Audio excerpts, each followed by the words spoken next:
Aqui. Isso, né? Vamos lá, então. Boa noite de novo. Vamos devagarinho. Retomando o que a gente viu ontem. Olha aí, ó. Uma olhadinha, vamos começar já com essa aí, ó. Até para a gente relembrar algumas coisas, tá? Então, ó, do Enem 2012, fala aí da doença de Chagas, né? Traz um histórico aí, e aí tu vai direto lá para perguntinha, né? Então, olha lá. Uma ação do homem, olha aqui, ó, bem aqui. Uma ação do homem sobre meio ambiente que tem contribuído para o aumento da doença. Veja bem, olha o que eles perguntaram aí, não é para o controle da doença, e sim para que ela aumentasse. Dá uma olhada aí com calma, enquanto tu vai te ajeitando, pegando tuas coisas, tá? Dá uma lida aí, e aí me diz qual é a resposta.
Então aí ainda?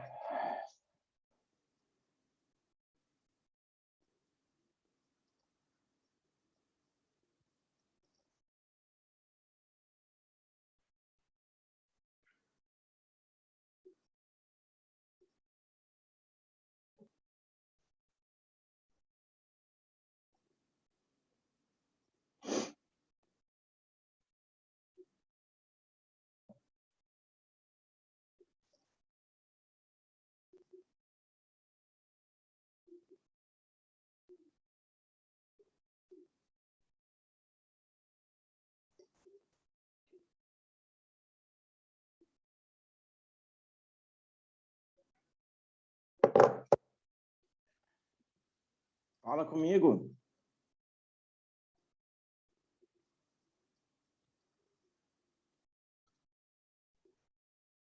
Achei que tinham fugido. Manda, Isadora.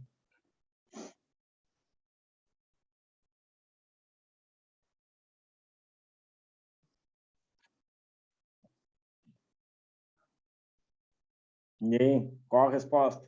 Lara, Nicolas, Matheus. Sim, óbvio, estou esperando vocês responderem. Eu achei até que tinham saído todos daqui. Duda, vamos, Duda.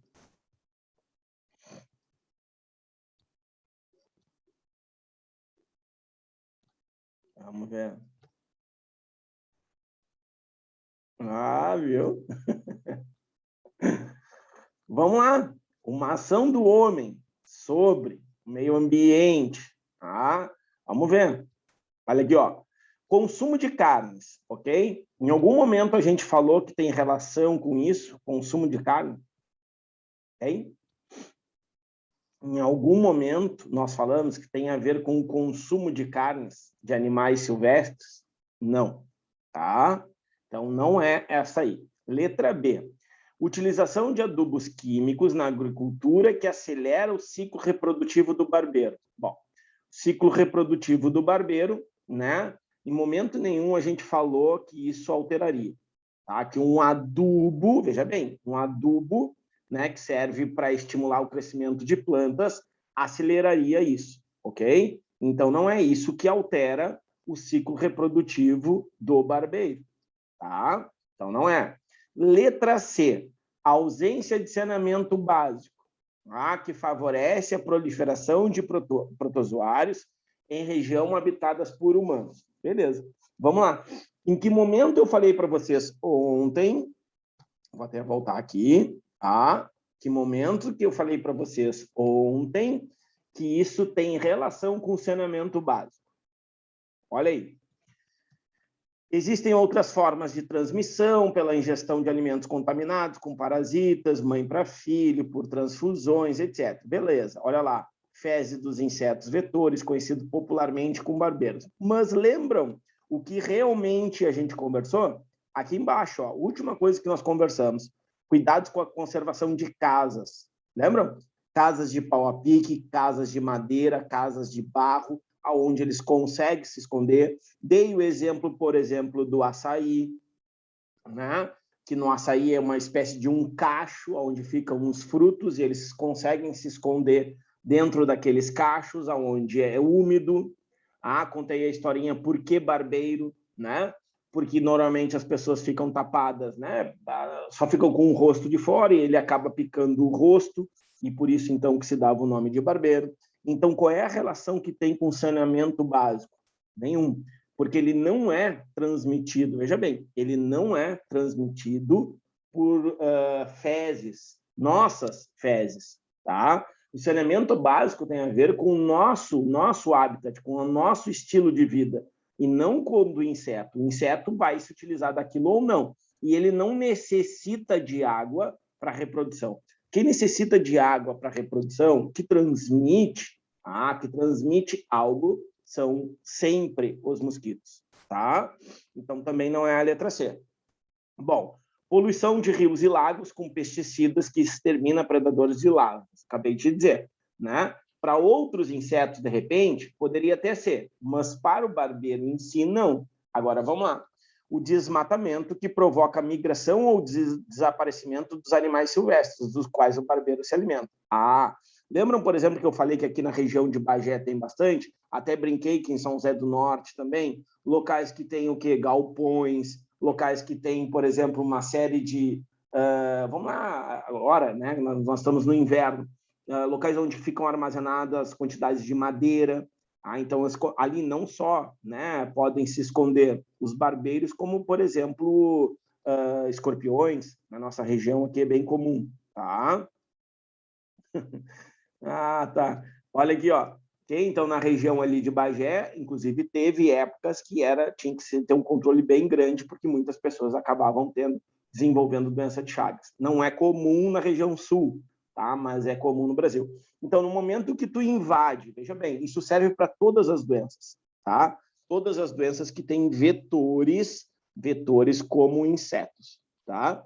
Então, toda vez que tu invade o habitat natural desses insetos, obviamente que tu está sujeito a contrair determinadas doenças. Olha o coronavírus, tá? Se realmente, né, se confirmar que veio do morcego, dos pangolins, etc., o que nós temos? Nós temos, então, o humano utilizando o ambiente, né, para seu benefício, ou seja, para alimentação. No caso lá, vamos supor que isso tenha acontecido na China, tá? Então, eles utilizam esses animais para alimento. Bom, o que eles fizeram? Eles precisam entrar na mata, porque esses animais não ficam nas cidades, ok? E também eles não saem caçando, né? Isso aí, a maioria daqueles, vamos dizer, animais exóticos aqui para nós, eles são criados para venda, para o comércio, vamos dizer assim, legal desses animais. Então, por exemplo, o cara vai ter uma criação de morcego e a partir dessa criação de morcego, então, ele vai desenvolver ou vai vender, né? Vai vender esses animais para alimento, tá? Se fosse inseto, poderia ser gafanhoto, poderia ser barata. Hoje até postei algo, né, lá lá na página lá sobre alimentação sobre baratas. Vale a pena a leitura, é bem legal, tá? Então, o que acontece? O que vocês têm com isso? A gente tem sempre que entender que o Enem vai abordar dessa forma as relações humanas de saúde e ambiente, tá? O que seria o normal aqui eles perguntarem, né? Que é o que normalmente perguntam. Eles vão perguntar assim, que maneira nós podemos prevenir? Não, mas ele inverteu, olha só, a ação do homem, tá vendo? Então, ele quer uma solução para esse problema. Qual é a solução para essa ação do homem em relação ao ambiente? Tá? A ação do homem, então, tem a ver com desmatamento. Bom, no momento que eu desmato, os animais, aonde ele é, né, característico lá das matas, os animais também somem. Então, o que eles vão fazer para se adaptar? Vão começar a se alimentar de sangue de outros animais. E entre esses outros animais estão os humanos. Tá bem? Então, a resposta correta aí, letra E. Entenderam ou não? Sim? Oi, Elton. Fala. Tenho uma dúvida. Assim, o tripanossoma, ele, como tu falou, tipo, dos morcegos e tal, tu dando esse exemplo aí que tu disse antes, mas com o protozoário também seria assim? Não, aí o protozoário ele está dentro, né? O protozoário é o que causa a doença. Tá? Sim, mas como é que ele entra no barbeiro? Essa é a pergunta que eu te faço. Aí o que acontece? Ele entra no barbeiro quando o barbeiro pica uma pessoa contaminada. Entendeu? Ou um outro animal Tá. contaminado. Ele vai lá e Eu achei que tipo assim, eu achei que o tripanossoma fosse, o barbeiro fosse tipo casinha pro tripanossoma, entendeu? Não tipo deixa uma de casa. ser. O barbeiro, ele é o vetor, né? É ele que transmite. Mas quem causa a doença é o tripanossoma. Sim, disso eu sei, mas eu não achei que tipo ele que o barbeiro se contaminasse com outra pessoa e aí ele passaria tipo assim dessa maneira. Eu achei que sei lá, ele pegasse, eu achei que o protozoário entrasse nele só e aí picasse outras pessoas, entendeu? Entendi. Não, mas assim, ele vai ter que sugar o sangue de algum animal ou de alguma pessoa contaminada para aí continuar passando para outras pessoas, entendeu? É assim que funciona. Assim, por exemplo, tu pegar ele in natura, vamos supor, in natura eu digo assim, que ele não picou ninguém, recém-nasceu, aquele ali não está contaminado. Aí tu leva ele lá para o laboratório, tu estuda, tu faz ele reprodução em laboratório, e aí aqueles que tu tem em laboratório, eles não estarão, vamos dizer assim, eles não estarão contaminados com tripanossoma. Percebe? Então, esses serão isolados, vamos dizer assim, desse parasita, tá? Embora, para o barbeiro, o tripanossoma não causa nada. A maioria dos vetores é assim, né? Por exemplo, vamos pegar assim, dengue, tá? O vírus da dengue não causa nada no Aedes aegypti, entendeu? Nem cosquinha. Então, ele só serve, vamos dizer assim, de transporte mesmo, de vetor para supor uma próxima picada para que aconteça isso aí, tá? Tranquilo?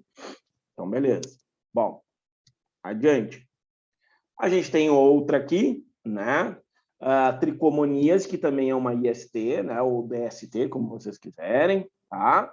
A tricomonias causada pela Trichomonas vaginalis, o próprio nome, né? Já faz referência, vaginalis, por que não penialis, né? Porque, de novo, vocês, mulheres, de uma forma geral, né, são sintomáticas. Os homens, de uma forma geral, são assintomáticos, tá? Ou seja, não possuem sintomas, tá? Então, né, é transmitido através do contato sexual, de uma forma geral, tem um corrimento agora de uma pigmentação diferente, que talvez não tivesse aparecido ainda, verde, amarelado, coceira, odor forte e desagradável. Deixa eu só coçar meu nariz. Tá, beleza. De odor forte e desagradável. Então, esse aqui, cara, pensa assim num cheiro que é insuportável. Esse aí é um cheiro realmente insuportável. Eu vou contar uma história rapidinho com vocês. Na época que, como eu falei para vocês, a gente fazia coleta lá para microbiologia. Houve uma situação, né, de uma pessoa, né, do sexo feminino, onde, por exemplo, estava contaminada com esse tipo de parasita, tá? E aí, quando simplesmente a pessoa, né, e tu via que não era, vamos dizer assim, não era uma pessoa que não tinha instrução, né? Tu via que era uma pessoa normal, assim, e tal, né? Não era vamos dizer assim, que não tinha condições de acesso a informações, ou, por exemplo, até mesmo preservativos, etc. E aí, quando a pessoa, assim, baixou, né, a roupa, porque eles fazem todo o mecanismo, a gente fica sempre na parte posterior, onde a mulher está com a cabeça, né, para justamente não ter esse constrangimento de olhar, né, as genitálias e tal. E aí eles fizeram a coleta, e aí aquele cheiro, assim, se expandiu, é tipo uns bretezinhos, onde atende lá na Leiga, lá em Pelotas, tá? E aí tinha um colega nosso, que era o Felipe dava arcada de vômito, só para vocês terem ideia, tá? Então, esse aí assim, é uma coisa muito louca. Tá, só estou dando essa contextualização agora, vamos voltar. Tá ok? Nada demais, ok? De novo, ó, corrimento, mas é que, de novo, né, esse odor bem forte, desagradável, e aí, obviamente, né, que as pessoas acabam, né, sentindo ao redor, tá? Bom, deixa eu ver lá. Prevenção, então, uso de preservativos e tratamento de doenças, tá? Tudo se passa por isso aí. Obviamente, né, diminuição de parceiros, aquela coisa toda, tá? Vamos ver aqui na sequência. Girardias, tá? Giardia lamblia, tá? Então, o que a gente tem? Se dá, né, através de contato com fezes de pessoas contaminadas, então, água e alimentos, tá? Não tem muito mistério, sempre que for por fezes, a contaminação vai se dar por água e alimentos contaminados, tá? Vai causar cólicas abdominais, gás, uma grande quantidade de gás, eructação, diarreia, enjoos, né? As pessoas, em alguns casos, devido à perda muito de água, né, devido à diarreia, também pode causar esse cansaço, né? E aí sim, olha só, tá vendo? Quando fala de fezes, quando fala de contaminação de água, contaminação de alimentos, aí tem a ver com saneamento básico sempre. Por exemplo, leptospirose, lá das bactérias, cólera, lá das bactérias, tá? Que tem a ver com as fezes contaminar algo, tá? A primeira que nós vimos aqui, né, que é a disenteria, a mebíase, né, a disenteria mebiana também, contaminação, né, libera pelas fezes, contamina a água, contamina os alimentos, falta de higienização. Então, ó, saneamento básico, higienização de pessoal e dos alimentos, né, e beber somente água tratada, tá? Depois a malária. Essa a gente tem que fazer um adendo, tem que ficar bem claro com as coisas, porque essa aqui é a doença que, né, junto com dengue, HIV, é a doença que mais aparece em vestibulares e Enem também. O Enem até um pouco menos, tá? O que me surpreende bastante. Mas não tem problema. Mas em vestibular, para quem for fazer, tem que ficar claro isso aqui, tá? Então, ó, agente etiológico. Então, assim, olha lá, ó, nós temos o Plasmodium vivax, tá? Nós temos, né, o Plasmodium falciparum, e nós temos o Plasmodium malari e o ovale, ok? E esses são os que existem, tá? Aí no Brasil, olha só, no Brasil, especificamente no Brasil, temos somente os três, tá? O Vivax e três espécies, né? Que estão presentes sendo Plasmodium vivax e o falciparum, as espécies predominantes, tá? Então, o que a gente tem? Ó? A gente tem, então, o vivax, o falciparum e o malari. Okay? Esses são os três primeiros, ok? Então, esses três tem no Brasil. Quem são os predominantes? Os predominantes são os dois primeiros, tá? Então, fica esperto nisso, assim, se eles falarem assim, ó, no Brasil, se eles falarem malária, bom, aí pode ser qualquer um. Se eles falarem malária no Brasil ou numa região do Brasil, eles vão dizer assim, malária no Brasil. Se dizer assim, ó, região amazônica, bom, região amazônica, tá bem. A região amazônica não esquece que também entra ali, né, Venezuela, Colômbia. Então, mas essa é a predominante aqui na nossa região. Bom, o que nós temos agora, tá? Então, para não confundir, agora nós temos o Anopheles, a fêmea do Anopheles, como o vetor, como um mosquito que vai picar pessoas contaminadas, ou o que a Lara tinha perguntado, vai picar pessoas contaminadas e vai transmitir para outras pessoas, tá? Por que é sempre a fêmea, Alto? Não é que seja sempre, mas aqui a maioria das fêmeas dos insetos, elas são hematófagas, tá? Ou seja, elas se alimentam de sangue, ó, hematos, né? Sangue, fagos, alimento. São aquelas que se alimentam de sangue, tá?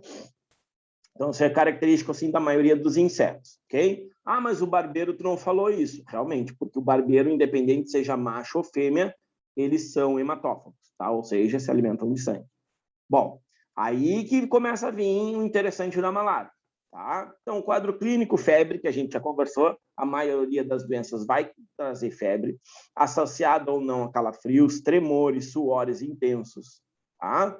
Dor de cabeça e dores no corpo, aí começam as questões, ó. Convulsões, hipotensão, que é queda da pressão, então a pressão começa a baixar bastante, tá? Ou choque, tá? E hemorragias. Okay? Choque que a gente chamou. Só que aqui a gente não pode chamar choque anafilático, a gente pode chamar de choque. O que é o choque? É quando baixa demais a pressão e literalmente para, né, os órgãos de funcionar. E hemorragias internas. Então pode se assemelhar às vezes até com a dengue, porque a dengue hemorrágica, ela também causa isso. Beleza. Evitar, então, prevenção, evitar criadouros dos mosquitos, uso de mosquiteiros, telas em porta, né, uso de repelentes. Beleza. Até aqui tranquilo. Agora, o que eu quero te chamar a atenção? Tá? Eu quero te chamar a atenção, eu vou voltar aqui, ó. Eu quero te chamar a atenção nisso aqui, ó. Esta febre. Elton, Fala. como trata? Oi? Como trata? Vamos ver. Agora, o tratamento ela vai se dar através de medicações específicas antimaláricas. Tem, inclusive, soro antimalárico, tá? Então, para inibir o que a gente vai ver agora. Mas aí o que eu quero chamar a atenção antes de vocês é isso aqui, ó. Esta febre, tá? Então, esta febre ela vai ter picos, ok? De 48 em 48 horas ou 72 em 72. Então, mas quer dizer então que eu não tenho febre no meio desse caminho? Claro que tem. Eu falei que ela vai ter picos, assim, chegar a 41, 40 graus. Tá? Então, vamos supor agora de noite, sei lá, que horas são? 7h30, beleza. Às 7h30, o Elton teve um pico de febre. 41, tomou medicação, baixou a febre. Ok. Aí ele tem uma febre lá amanhã, durante o dia. Aí depois, na sexta-feira, ele também tem uma febrezinha de manhã e tal. E aí chega lá de tardezinha, né? Na sexta-feira ele tem outro pico de 40. Ó, tá vendo? Ele teve um pico na quarta e outro na sexta. Aí depois ele vai ter outro, sei lá no domingo. Passa o sábado e aí lá no finalzinho de tarde do domingo. Então, isso para o médico que está acompanhando esses calafrios, isso aí, ainda mais estando nessas regiões, por exemplo, como na região norte do país, né? Ou pessoas que vêm, né? Vêm dessas regiões, então ele vai te perguntar, teve viajando agora há pouco? Aí tu assim, pô, tive no Amapá. Bom, então pode ser que tu tenha desenvolvido ou tenha, né, sido picado por um mosquito que, consequentemente, vai desenvolver a malária. Tanto é que quando tu vai viajar para esses locais, tu precisa tomar a vacina. Existe vacina para prevenção, ok? E depois existe um soro também, porque é uma doença super comum nos países, né, subtropicais, tá? Tropicais e subtropicais. Então, é bem conhecida, bem estudada, né? Que se tratada rapidamente, a pessoa não vai a óbito, tá? Agora eu quero te mostrar, deixa eu ver o que tem aqui depois. Na outra fica até melhor. O ciclo de vida do parasita. Então, tem um mosquito aqui, que é o Anopheles, né? A fêmea, mas aí tá bem. Então, olha lá, ó. O que aconteceu? Imagina que tu levou uma picada aqui, ó. Mosquito injeta o parasita ao picar no ser humano, ok? Então, os esporozoítos, eles entram no corpo. Então, olha lá, o que eles têm preferência? Eles têm preferência pelo fígado. Olha o problema hepático aí já surgindo, tá? Então, eles migram lá para o fígado, e aí o que acontece? Se instalam no fígado. Só que alguns desses aí vão se instalar também nas nossas hemácias. Tá vendo aqui, ó? Olha o ciclo aqui, ó. Tá? Se instalou na nossa hemácia. Viram o que ele fez? Aquela divisão que a gente viu lá, aquela divisão múltipla, que são dos esporozoários, né? Aí o que a gente vai ter aqui, ó? Toda vez, aí é que tá. Aí é o tempo de vida dele dentro das hemácias. Esse que eu quero te chamar a atenção. O tempo de vida dentro das hemácias, dependendo da espécie, vai ser 48 horas ou 72 horas. E aí, quando esse micro-organismo, né, esse parasita, ele é liberado no sangue, ó, faz esse ciclo aqui dentro da hemácia, e aí explode a hemácia, ó, estoura a hemácia para procurar novas hemácias, o que vai acontecer? Ele vai, então, causar a febre. Então, aqui, ó, é onde acontece a febre. Então, é o momento que ele está se multiplicando para procurar novas hemácias. Aí, daqui a 48 horas, vai explodir novas hemácias para procurar novas hemácias. E assim ele vai. Então, esses picos, na verdade, de febre é quando o parasita está, entre aspas, né, livre no sangue e não no interior das hemácias. Tá? Tranquilo? Que, de novo, pode ser de 48 ou em 72. Tem até uma questão ali adiante, depois a gente conversa, que é da católica, inclusive. Ó, então, ó, formam-se alguns gametas, né, masculinos e femininos, e aí os estágios, né, eles vão se reproduzindo, né, vão se reproduzindo até o mosquito ir lá, né, picar de novo e continuar o ciclo. Agora, olha essa imagem aqui, tá? Então, olha só. O anófeles, né, a fêmea do anófeles dá a picada, faz lá, né, todo o desenvolvimento dentro aqui do mosquitinho, etc., da mosquitinha, no caso, né? E aí, quando for aqui ó, nas glândulas salivares, ela libera. Tá? Caiu na corrente sanguínea, olha lá ó, o parasita. Tá? O parasita caiu na nossa corrente sanguínea, vai chegar no fígado ele vai se reproduzir, vai procurar as hemácias, e lembra aquela história? Olha lá, ó, explode a hemácia, vai procurar nova hemácia, explode a hemácia, vai procurar nova hemácia. E assim ele fica, assim ele fica. E toda vez que ele faz isso aqui, que eles estão soltos, vamos dizer assim, né, no nosso sangue, ele causa febre. Bom, aí dentro das hemácias eles reproduzem, né? E aí quando reproduzem, quando o mosquitinho chupa o sangue, ele chupa o sangue com os gametócitos, e os gametócitos vão fazer essa parte reprodutiva lá dentro da fêmea, né, desse inseto. Tranquilo? Olha essa questão. Tenta fazer. Tem nada de difícil, então faz careta. Parece assustar, mas é uma barbada. Tá? Lê e faz realmente. Não tenta chutar. Lê, faz, né? Faz, enruga a testa, faz o que tu quiser. Olha o que eu falei para vocês, né? Dos picos. Ele deu as imagens aí embaixo. É bem legal essa questão. O problema é que eu me apavoro, aí eu vejo a questão, me apavoro, já não sei mais fazer, já nem tento mais, isso sempre acontece. Tem por que se apavorar.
Vamos ver.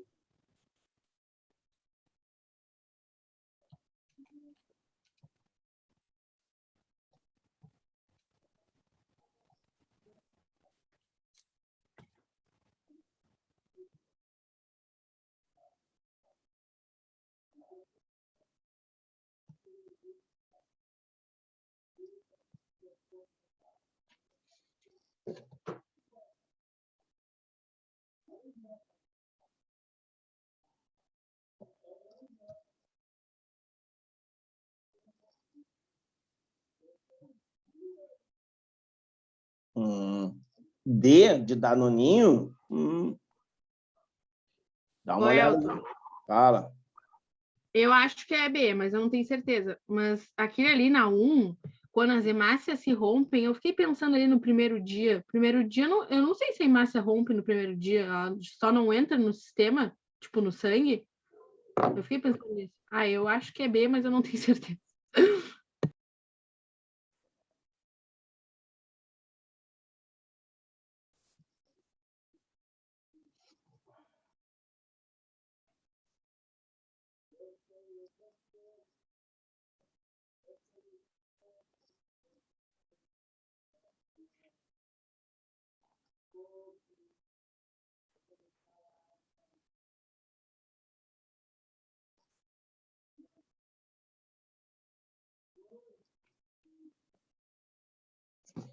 Vamos ver.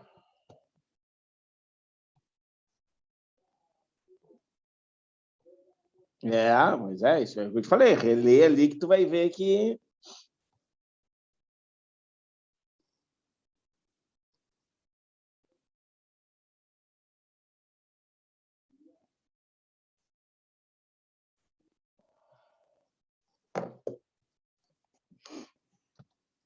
Podemos?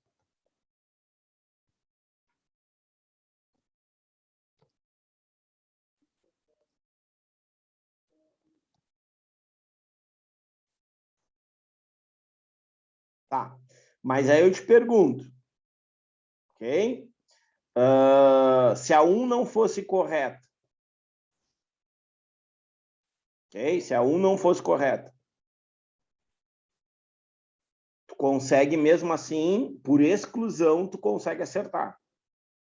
Eu tô falando se não fosse, tá? Eu não tô dizendo que é incorreto. Mas vamos lá. Ó, os gráficos apresentados, tipos de malária, tá. Por meio de interpretação dos gráficos e conhecimento sobre malária, podemos afirmar aquilo que eu sempre falo para vocês.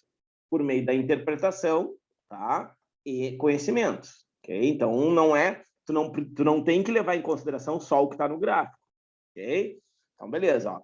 Um lá tem de 48 em 48, o outro tem de 72 em 72. Ok, o Elton já tinha me falado isso, muito bem, muito bonito. Beleza, olha aqui, ó. Agora vamos lá. Tá? Os picos das curvas indicam acessos de febre.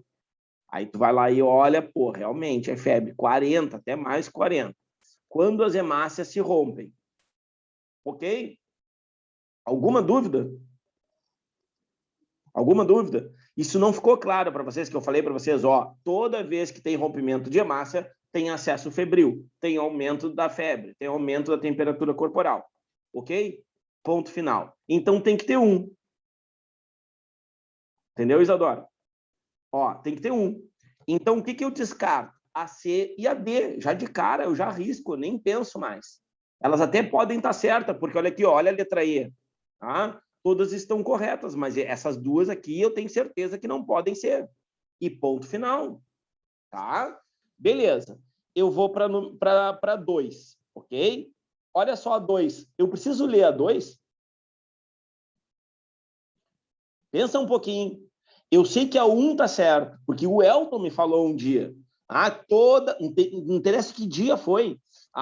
Toda vez que rompe a hemácia e libera esses parasitas no sangue, nós temos acessos febris. Ok, isso está correto. Eu preciso ler a 2. Olha as respostas que me sobraram. Olha as respostas. Eu fui por eliminação. Eu não sabia. Eu risquei a D. E na A tem 2. Na B tem 2. E na E, por consequência, tem que ter 2, porque ela está dizendo que todas estão corretas. Então a 2 está correta. Por que eu vou perder meu tempo? Percebe? Não entendeu, Eduardo? Ó. Não, eu entendi, mas tipo assim, se eu lesse a 2, tá, não faz sentido, deixa. Deixa. Se tu lê a 2, primeiro, tu vai perder... Eu tiraria todas as alternativas, tá? Faz super sentido. Entendeu? Tu vai perder o tempo e tu vai, de repente, mas será? Mas será que a 1 tá certa? Aí tu começa a questionar a 1, entendeu? Porque que nem tu falou, eu olho essas questões e eu já me apavoro. Então nem olha a 2, porque tu tem certeza que a 1 é a mais certa de todas. É a mais tranquila de todas, vamos dizer assim. Então tem que ter 2. Beleza, eu continuo com o mesmo problema. Percebe? Eu continuo com o mesmo problema. Por quê? Porque eu continuo com a A, com a B e com a E. Agora eu vou para 3, porque aí a 3, ó, pode estar ou não. Se a 3 estiver certa, eu fico em 2. Se a 3 estiver errada, eu tenho a resposta. Percebe? Olha como é que funciona a minha cabeça aqui. Agora eu vou na 3. Nos 2 tipos de malária, não há diferença entre o tempo que decorre as 2 crises febris consecutivas. Tchê, né? Errada. Então, a 4 eu nem leio. Eu vou lá e marco letra B de boca louca. Entenderam o raciocínio?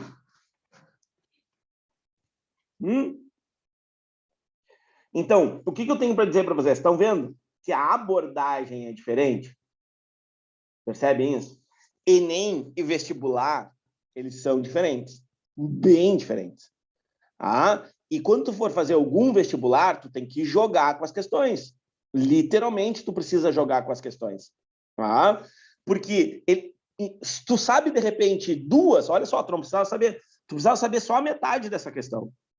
Ou seja, a número 1 e a número 3. Se tu soubesse a número 1 e a número 3, tu tem a resposta. Percebe? Porque aqui não tem a letra, vamos supor que a letra E fosse 1 e 3. Teria problema, a gente anularia essa questão. Porque teria resposta aqui, né? Nesse caso aí, na 1 e 3 não, porque a 3 está incorreta, tá? Seria 1 e 4, sei lá, tá? Deixa eu ver.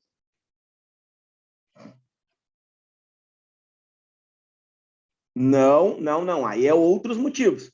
Aí é o teu corpo reagindo a um outro organismo, mas não necessariamente pelo rompimento das hemácias. Pensa assim, ó, a febre não se dá pelo rompimento da hemácia. A febre se dá pela presença do micro-organismo, aí nesse caso o parasita, no sangue. Assim como se fosse um vírus, assim como se fosse uma bactéria, tá? A presença dele no teu sangue, no teu corpo, é que faz com que aconteça a febre, tá? E não o rompimento das hemácias. Tá, mas é isso que vocês têm que trabalhar, entendeu, Lara? É isso que vocês têm que trabalhar, porque é justamente isso. Se tu sabe aquelas, o que eu sei dessas 4 aqui? Tem 2 que tu tinha que saber, entendeu? Que é a 1, tá? E que é a 3. A 3 é só a interpretação do gráfico. Concorda comigo?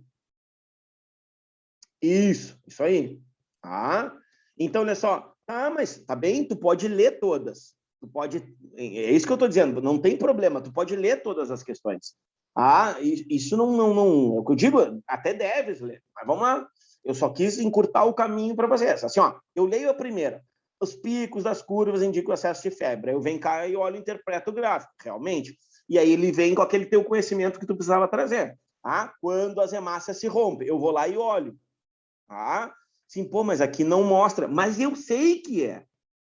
Entende? Eu sei que é porque eu estudei isso e o Elton me disse, o Zé me disse, a Maria me disse que era assim. E ponto final.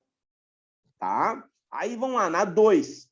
Eu tenho certeza que, acredito que quase nenhum de vocês tinham certeza que dizia na 2. Mas beleza. Olha só o que eu já eliminei. Eu já eliminei a C e a D. Aí o que eu olho assim, ó? Eu olho, tem 2 e tem 2 em todas as afirmativas. Então a 2 está certa. Beleza. Aí eu vou para 3. Nos 2 tipos de malária, não há diferença entre o tempo decorrente entre as 2 crises. Vamos lá. Uma acontece no primeiro dia, a outra no terceiro e a outra no quarto. Como é que não tem? Como é que não tem? Tem, entende? Isso tem que estar claro para vocês nessa interpretação, tá? Deixa eu ver aqui.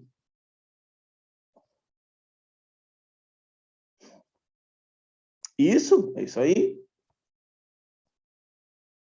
Claro, entendeu? E aí tu simplifica, beleza? Bem o que o Matheus falou. E aí tu simplifica o quê? Tu simplifica, inclusive, o tempo. Agora, de novo, o Enem não vai abordar dessa forma, tá? O Enem vai vir como aquela anterior da doença de Chagas, onde tu vai ter que ler todas e tomar uma decisão. Porque lá na fundamentação do Enem diz assim, a tomada de decisão, a resolução de problemas.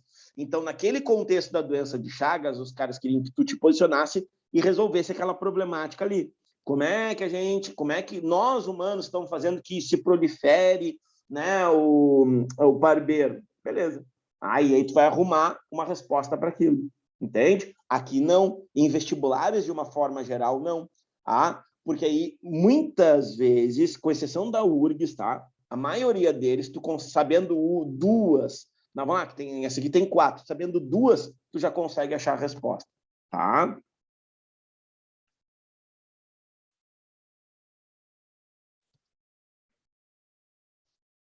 Se trocassem a assexuada por outras 2 formas de reprodução, seria correta?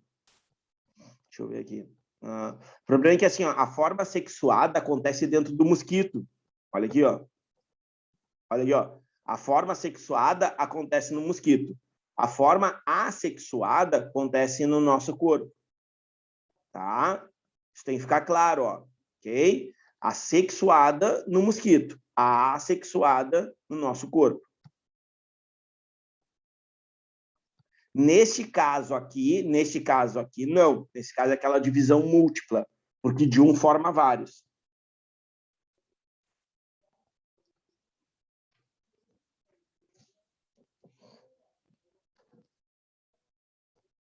Tá? Tranquilo?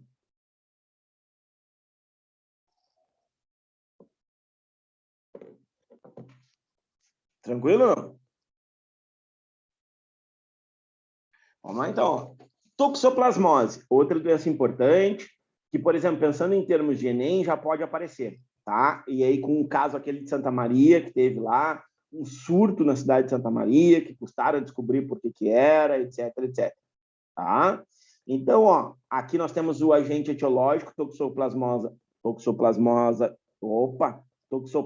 gondii, tá? Aonde o contato ele se dá de via oral, então ingestão de alimentos e água contaminada, ok? Pode ainda ser transmitida de forma congênita, tá? Então, ó, de mãe para filho durante a gestação, ok? Sendo raros os casos de transmissão por aerosóis, ou seja, né, pelo ar, tá? Inoculação de acidentes, transfusões sanguíneas e transplante de órgãos. Difícil também, devido àquilo que a gente já conversou, né? Todos os órgãos, o sangue são analisados, são testados, etc, etc. Tá? Então, quadro clínico, na verdade, sintomas de uma forma geral, né? São vários variáveis associados ao estágio de infecção. Então, aqui, ó, os sintomas normalmente são leves, similares a uma gripe, tá? Tipo, que pode incluir aqui dores musculares, alteração de gânglios linfáticos. Então, inchaço, né? Nesses gânglios aí. Bom, agora que é o problema, ó. A toxoplasmose, de uma forma geral, como pode ver, ela não causa muitos problemas, mas em mulheres grávidas, aí nós temos problemas, tá? Então, ó, mulheres infectadas durante a gestação, então, podem ter, né, aborto, ok? Né? Ou crianças nascendo com icterícias, problemas hepáticos, olha só, macrocefalia, microcefalia e crises convulsivas, tá? Então, pode gerar problema. Isso na criança, ok? A mãe, entre aspas, como a gente falou ali em cima, né? Tem crises aí bem tranquilas, né? Bem suaves, né? De uma forma geral, tá? Prevenção, então, promoção aí de adoção de educação em saúde, né? Saneamento básico, tratamento de água, limpeza correta dos alimentos, etc, né? Mulheres grávidas, principalmente, para não gerar esses problemas nas crianças, tá? E, obviamente, nas pessoas que cercam essas mulheres grávidas, tá? E pessoas com imunidade comprometida, como, por exemplo, HIV, né? Tem que ter muito cuidado, porque toxoplasmose também é uma das doenças que matam bastante, né? Pessoas soropositivas, tá? Bom, então se dá sempre a culpa para o gato, né? Mas, na verdade, a culpa não é só do gato, a culpa também pode ser do cão, a culpa pode ser do passarinho, a culpa pode ser do vizinho, etc, etc. Tá? Tanto é que antigamente chamava a doença do gato. Então, tem uma mulher grávida, se evita ter gato que vá na rua, tá? Por que gato que vai na rua? Porque os esporos, né, os oocistos, eles estão, de uma forma geral, na areia, né, no solo e assim por diante. Então, ó, o que vai acontecer? Né? Um gatinho, né, ingere um cisto lá na rua, né, ou rola, olha só, ou rola no chão. Lembra que o gatinho faz aquele movimento, né, para tapar o cocô e tal? E aí esses oocistos acabam pegando no pelo. E aí ele chega dentro de casa, tu passa a mãozinha nele e, de repente, tu leva a mão à boca. E aí, quando leva a mão à boca, tu acaba te contaminando. E aí, no caso, se for uma mulher grávida, pode fazer com que ele passe para o feto e desenvolva esses problemas. Esse é o problema do gato, tá? Mas poderia ser um cão, entende? Poderia ser lá, quando foi mexer lá na tua horta, no fundo de casa, ou, por exemplo, quando tu foi, sei lá, algum lugar aí na rua, andasse, etc. Ou, como aconteceu em Santa Maria, olha só, o reservatório de água de Santa Maria acabou sendo contaminado. E aí, em determinada parte, né, da cidade, várias pessoas apareceram com toxoplasmose. Tá? Isso foi 2016, nós estamos em 2021, então quer dizer que já podem ter questões aparecendo aí, né, no Enem, sobre esse assunto que ainda não veio, tá? Esse micro-organismo aí, ou essa doença, ainda não apareceu no Enem. Tranquilo isso aqui também? Só quero ver.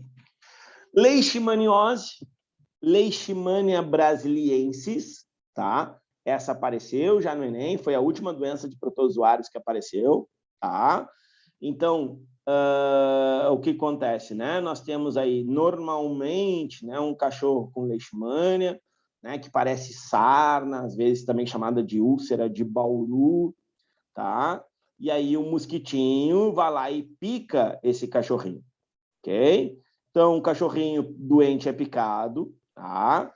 E aí o que acontece? E aí fica infectado. Beleza. Ele vai lá e pica uma pessoa. E essa pessoa acaba desenvolvendo a leishmania. Então, existem dois tipos de leishmania, tá?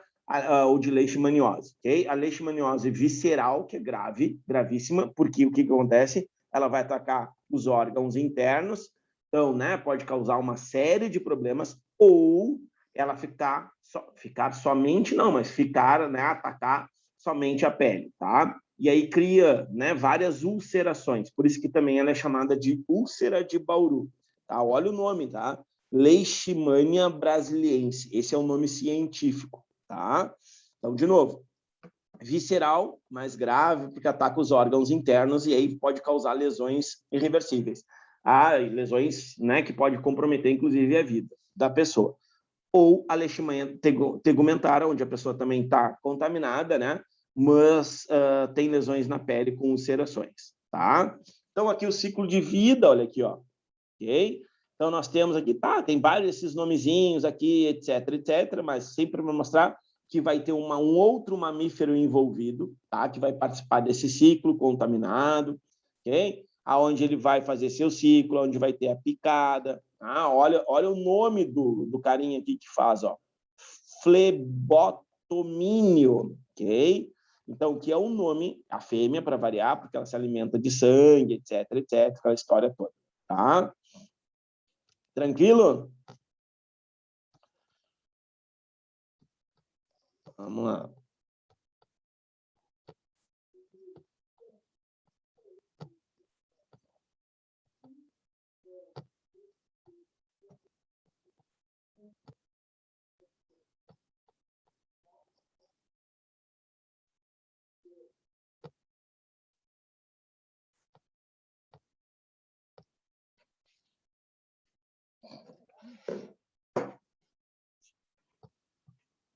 Bora?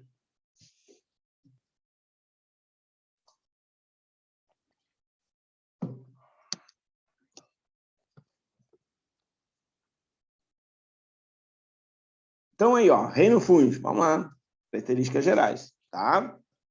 Então, ó, temos de uma forma geral, né, um grupo não muito grande, mas importante, tá? São eucariontes aclorofilados, então não esquece, né, aquela história que a gente discutia, né, discutia não, conversava ontem, que tínhamos, né, o quê? Nós tínhamos, por exemplo, os fungos e algumas algas, né, sendo colocadas, não esquece, né, dentro de quê? Dentro como é que é? Dos vegetais, tá? Então, não esquece que eles são seres vivos aclorofilados, ok? Beleza. Depois, ó, podem ser uni ou pluricelulares. Os unicelulares nós chamamos de leveduras, tá? As leveduras importantes aí para várias questões ligadas à industrialização, né, fermentação, principalmente os processos fermentativos e algumas doenças, tá? Os pluricelulares são aqueles que, vamos dizer assim, né, aqueles mais comuns, né, aqueles que são formados por hifas, né, que são as estruturas que formam, vamos dizer assim, o corpo, ou, né, a estrutura, o micélio dos fungos, tá? Eles podem ser, de forma geral, né, micro ou macroscópicos, tá? E, às vezes, na mesma espécie, tu vai ter ambas as partes, tá? A parte microscópica e a parte microscópica. Uma coisa importante deles, né, que eu sempre digo, eles vivem em ambientes úmidos e ricos em matéria orgânica, tá? E aí vou pegar esse aqui de baixo, tá? São parasitas e decompositores. Bom, então, para eles parasitar algum local, eles precisam ter essas condições aqui. Ou seja, ser um ambiente úmido e matéria orgânica em abundância. Vamos, por exemplo, um fungo de unha, tá? A gente chama de onicomicose, ok? Então, assim, ó, o que nós temos? Nós temos, então, um fungo que vai gostar daquele ambiente, tá? Um ambiente que tem um suor, ou seja, que tem uma umidade, porque tu tá sempre, sei lá, de tênis ou de sapato, tá? E de meia. E tem o quê? Tem restos de pele ou de unha que eles vão se alimentar. Então, a partir disso aí, eles começam a parasitar aquela região e também a decompor aquela matéria orgânica que está ali, tá vendo? Então, o que vai assim, ó, no momento que tu dá condições ideais para esses fungos, ok? Eles vão ter capacidade, né, de fazer o quê? Eles vão ter capacidade de decompor e, consequentemente, começar a sobreviver ali. E depois, para tirar eles, é bem complicado. Quem tem fungo em unha, cara, é assim, ó, principalmente nos pés, né, é bem complicado. Né? Ou aquele famoso pé de atleta, que é aquela pelezinha que vai levantando entre os dedos, às vezes dá coceira, etc. Aquilo ali também não é aquilo ali que dá o chulé, tá? Diga-se de passagem. O que dá o chulé são bactérias, tá? Então, que fazem outra coisa. Bom, aí o que acontece? Sempre que tu der condições para eles, eles vão se proliferar, tá? Isso tanto é que, por exemplo, assim, ó, tu não vê fungos sei lá, num campo o ano todo. Tu vê em determinadas épocas do ano onde eles colocam, vamos dizer, eles produzem o corpo de frutificação que a gente chama de cogumelo, tá? Então, aquele corpo de frutificação, ele vai apenas ser liberado quando tiver o quê? Uma quantidade de umidade legal, uma quantidade, né, de alimento legal, e aí, então, ele se prolifera. Então, a gente diz, de uma forma geral, a gente trata os fungos como seres vivos oportunistas. Essa palavra é importante, tá? Assim como, por exemplo, a gente tratava lá os vírus como parasita, intracelular obrigatório, aqui a gente também tem que olhar para os fungos sempre... né, com essa visão, com esse olhar assim mais crítico, dizendo assim, ó, cara, vocês são oportunistas, porque ele está lá, quietinho na dele. No momento que ele tem uma oportunidade, ele se prolifera, tá? Por isso que a gente diz que eles são oportunistas. E além disso, né, eles são heterotróficos, ou heterótrofos, nesse caso. Por que eles são heterótrofos? Porque eles não fazem fotossíntese, eles não fazem quimiossíntese, eles precisam de matéria orgânica. Eles fazem a decomposição, eles participam da decomposição da matéria, eles participam do ciclo da matéria orgânica. Então, assim, conjunto com as bactérias, eles têm essa capacidade aí. Tá bem? Bom, então, ó, tratando especificamente agora dos fungos microscópicos, tá? Então, a gente chama eles de levedos ou leveduras. Aqui o principal, né, o mais conhecido, é o Saccharomyces, tá?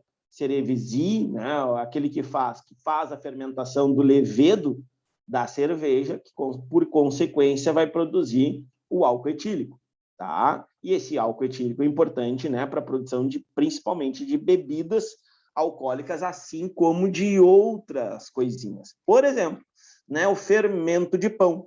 Ali tu vai ter um levedo, tá? Ou seja, tu vai ter leveduras que fazem a fermentação e que produzem álcool etílico. Então, o pão, quando ele está sendo formado, se tu provar a massa do pão, pode ser feito em casa ou até mesmo de padaria, desde que se use fermento biológico, tá? Não esquece, fermento biológico é diferente de fermento químico, tá? Então, o fermento biológico tem micro-organismos. E aí, nessa produção, nessa quebra da glicose, da farinha, do levedo, né, etc, etc, ele vai produzir o álcool etílico. E aí esse álcool etílico fica na massa. Se tu provar a massa, ela é amarga, tem um gosto amargo. Bom, mas por que a gente não fica bêbado, né, comendo um cacetinho, por exemplo, um pãozinho sovado? A gente não fica bêbado, né, alguns, né? Então, a gente não fica bêbado porque, né, quando tu coloca no forno aquele pão, esse álcool, por ter uma volatização, né, bem mais baixa que a da água, ele acaba evaporando. E aí, inclusive, o pão, né, o gás carbônico produzido lá dentro, ele acaba crescendo um pouquinho mais, se ele não batumar. Já ouviram falar nisso, né? Batumar. O que é o batumar? É tu, por exemplo, alterar muito a temperatura e aí aquele pão, aquele bolo acaba não crescendo. Tá vendo? Aula de culinária hoje, tá? Então, olha só, o que a gente tem aqui? Ó, deixa eu ver o que tem aqui. Viu? Então, tá errando na temperatura, ou tem que trocar o fogão aí, né? O forninho que tu tá fazendo. Ó, viu? Então, tem que trocar. De repente, não consegue manter a temperatura. E aí, tu fica abrindo toda hora, né? Aquela coisa, vou ver agora. Abre, fecha. Aí não consegue manter uma temperatura constante. Pode ser que seja isso. Ou as tuas quantidades aí estão erradas. Pode ser. Tá? Então, não esquece que a fermentação, ok? A fermentação é um processo de respiração anaeróbica, que é muito comum aqui nos levedos, nos fungos unicelulares, tá? E a reprodução deles, olha como é que se dá, ó, tá vendo a imagem aqui do lado? Se dá por brotamento, tá? Que é característico desse grupo, ok? Ok? Então, aqui coloquei a reação, ó. Glicose, aqui quem é que entraria aqui? Os levedos. Aí os levedos transformariam essa glicose, ou aquele amido da farinha, ou do levedo, ou lá, por exemplo, do açúcar que tem na uva, né? Transformaria em álcool etílico e gás carbônico. É isso que acontece, tá? Deixa eu ver aqui. Sempre dá um jeito, ok? Tranquilo aqui? Vamos adiante. Tá? Então, ó, fungos pluricelulares, tá? Então, os fungos pluricelulares, eles apresentam, obviamente, uma outra característica, tá? Inclusive, bem diferente dos unicelulares. Então, ó, corpo constituído basicamente por 2 componentes, tá? Esses 2 componentes é o corpo de frutificação e as hifas, tá? E as hifas, o conjunto de hifas vai formar um micélio, ok?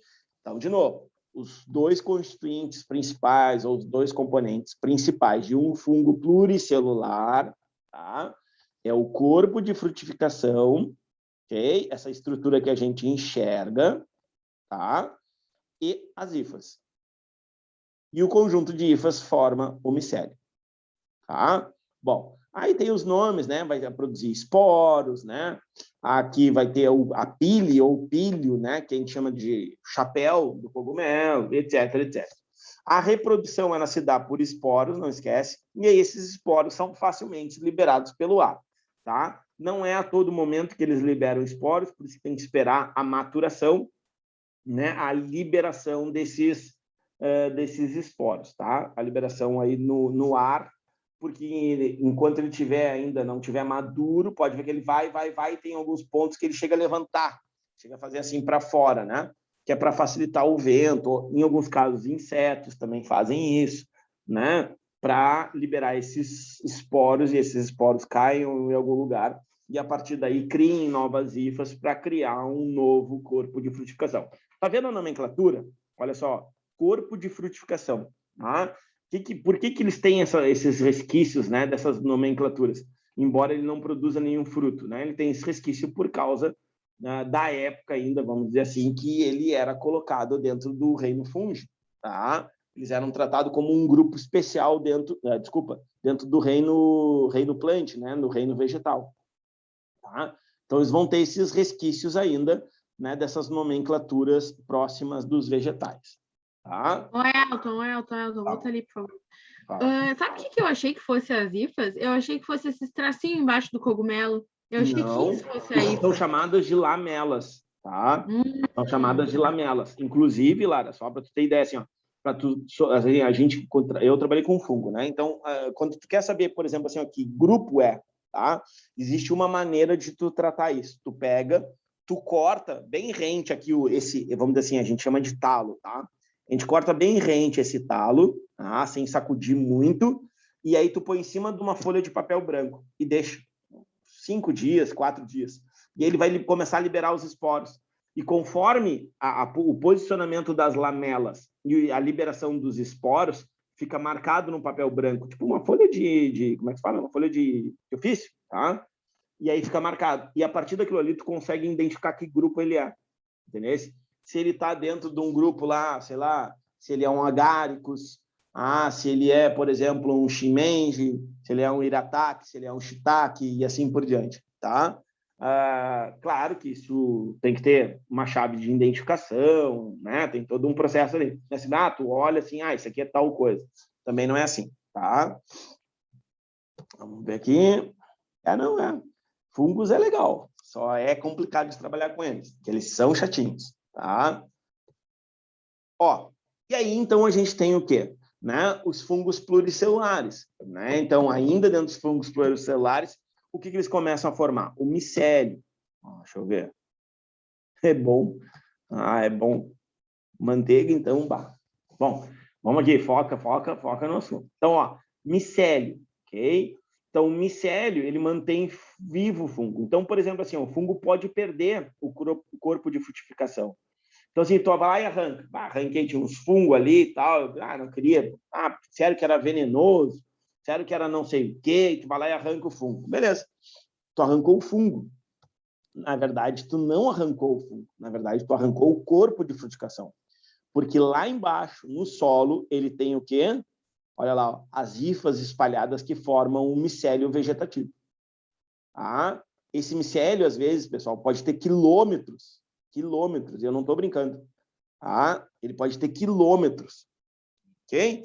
E aí, de repente, tu tirou aquele e nasce outro mais adiante, que nasce outro mais para lá, que nasce outro mais para cá, e, de repente, são o mesmo fungo, o mesmo carinha que está ali naquele teu pátio. E provavelmente seja, tá? Por quê? Porque o micélio é a parte onde vai absorver os nutrientes, é a parte que vai, olha só, fazer a nutrição, né? Se nutrir no solo. Então, esse solo já te diz uma coisa, que é bem rico em matéria orgânica, tendo fungo naquele local. Então, ele é rico em matéria orgânica. Então, olha lá, porque ele vai fazer decomposição, e ele não vai viver em locais, lembra? Ele é oportunista. Tem matéria orgânica, ele se prolifera e vai emitir isso aqui para conseguir reproduzir.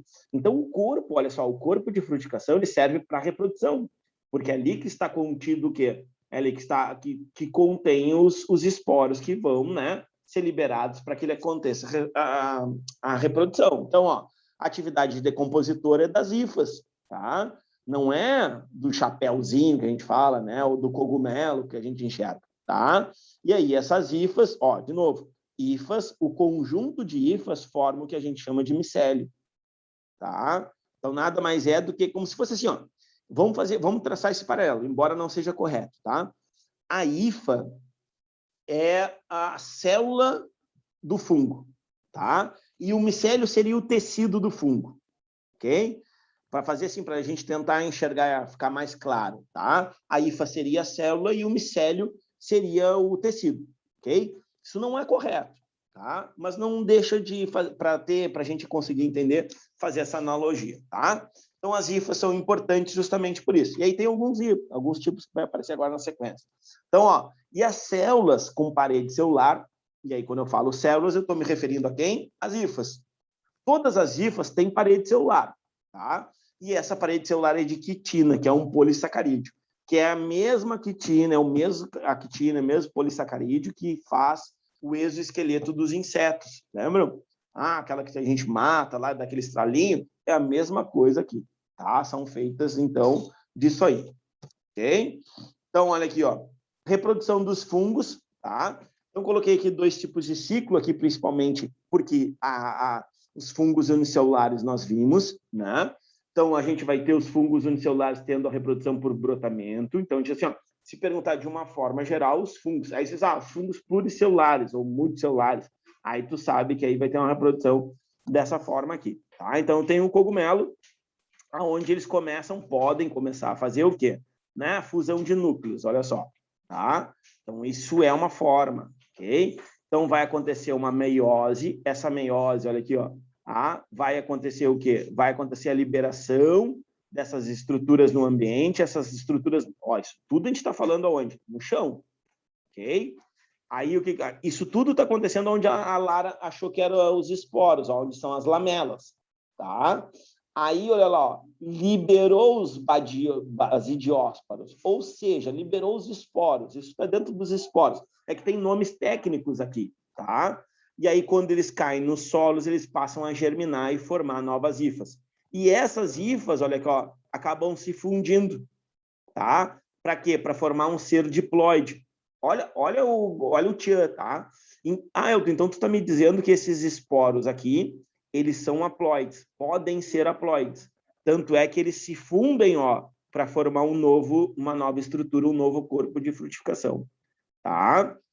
Agora dá uma olhadinha nesse outro aqui, Ele também pode ter uma reprodução assexuada. Esse aqui é o bolor, que é bem conhecido e que aparece bastante em prova, tá? Então ele pode ter reprodução sexuada. Vamos olhar primeiro a sexuada. Olha lá, eu vou ter que agora muda os nomes porque de acordo com o grupo vai mudar, tá? Então esse aqui é um basidiocarpo, esse aqui não é, esse aqui é um esporocarpo, tá? Aí a mesma coisa, união de hifas, né, diferentes indivíduos, né, se fundem, tem a meiose, formam os esporos e aí cria um novo corpo de frutificação, que é aquele bolor que tu vê no pão, que tu vê na maçã, que tu vê no, sei lá, no extrato de tomate, que é bem comum, inclusive a gente fazia, né, deixava o restinho de extrato de tomate para criar fungo, para ter as aulas práticas, tá? Então, aqui também tem a reprodução assexuada, que a gente chama de germinação espórica, tá? Que é a reprodução sexuada. Então, pode acontecer de duas maneiras, nesse caso aqui, tá? Neste caso aqui, não tem reprodução assexuada, somente sexuada, ok? Falou de basidiocarpo, falou de cogumelo, falou de corpo de frutificação, eles só se reproduzem sexuadamente. Falou daqueles que tem lá no bolor do pão ou qualquer outro que tu pode imaginar, tá? Aí a gente vai ter, então, pode ser que tenha uma reprodução assexuada. Aqui, ok? Então, o que a gente tem aqui? Nós temos hifas aqui exteriorizadas como forma de corpo de vegetativo. Então, veja, nesses casos, nesses dois casos aqui, nós não temos o quê? O que nós não temos aqui? Corpo de frutificação. Mas a gente consegue, devido ao acúmulo dessas hifas e a formação desse micélio, a gente consegue enxergá-las, que é o que a gente chama de hifas exteriorizadas. No pão, como o bolor, ou nesse lindo, maravilhoso e gostoso queijo Roquefort. Tá? Tranquilo? Aí a gente consegue ver. Existem outros queijos que são utilizados, né? Então, bolor, mofo, orelha de pau, ok? Qual é o problema? O que foi? Mas eu adoro. Então, o que acontece aqui? Algumas pessoas podem ter sensibilidades, consequentemente ter diarreias. Então, comeu lá uma pizza que tinha lá um queijinho desse aqui e aí começa a ter uma diarreia. Por quê? Porque aqui tem fungo, entendeu? Isso aqui é fungo, vivinho.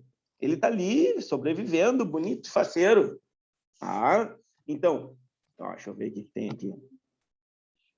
Gorgonzola também, tá? Gorgonzola, para mim, inclusive, é o melhor, ok? Então, esse pode dar problema para as pessoas, tá? Ou, quem não, né? Quem não ama gorgonzola não gosta de queijo.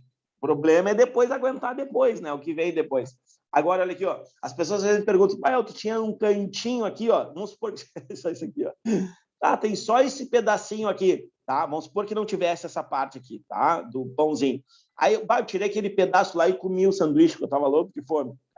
É um risco que tu corre, entendeu? É um risco que tu corre por quê? Porque aqui a gente está enxergando as fibras exteriorizadas, mas tem as fibras que estão espalhadas aí e que não estão exteriorizadas, né? Então, tem isso também. E aí, esses distúrbios intestinais é a famosa diarreia, ou caganeira, como vocês quiserem chamar, tá? É isso aí que ele vai causar. De uma forma geral... Fala. Tá, quando acabar de fato, pode voltar no outro slide, que eu não entendi muito bem a reprodução do unicelular. Como é que é? Só pelos esporos? É só isso? Só. Eu não entendi. Só pelos esporos. Inclusive daqueles que nós não temos. Fixam e deu. Oi? Tá, eles se fixam em algum substrato, em alguma coisa, e deu, acabou. Pode continuar sendo no pão, ó. Provavelmente aqui desse pão, o que aconteceu? O primeiro, não sei qual foi, mas vamos supor que tenha sido esse pequenininho aqui, tá? Ele produziu as unidades, liberou esporos que caíram aqui, se espalharam, que caíram aqui, se espalharam, e assim eles foram, tá?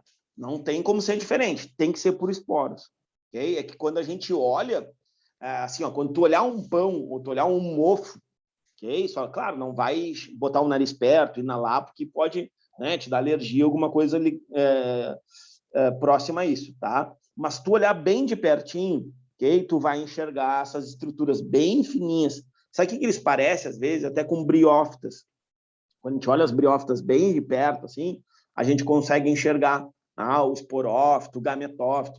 Aqui, claro, a gente eles não têm esporófito, gametófito, mas eles têm as estruturas reprodutivas, por exemplo, que a gente vai enxergar, parecem uns pelinhos, tá? Tem gente que diz assim, o pão estava peludo, ou o presunto estava peludo, eu já escutei isso. Uma vez fui pegar um presunto em casa, uma mortadela, sei lá o que era, e aí estava peludo. O que é esse peludo? São essas estruturas que se criaram dos fungos que acabaram se desenvolvendo ali. Tu ri, mas é real.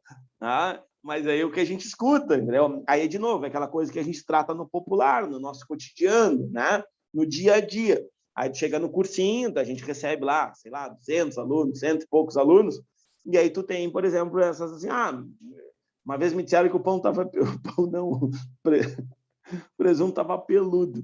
O estar peludo. Às vezes, não sei vocês, é que eu morei muito tempo sozinho. Então, comprava às vezes os negócios e esquecia que estava lá em casa. E aí, quando tu ia pegar alguma coisa, tem aquele presunto. Aí tu olhava, o presunto estava verde. O que é o verde? O verde é a alteração, obviamente, do que ele era, tá? Do que seria a pigmentação normal. Esse verde são as hifas exteriorizando. Tu pode até não enxergar, entendeu? Elas, mas elas estão exteriorizando. Ou até mesmo bactérias que se instalaram ali, que modificaram a cor e, consequentemente, vão modificar também o gosto desse alimento. Isso é uma coisa...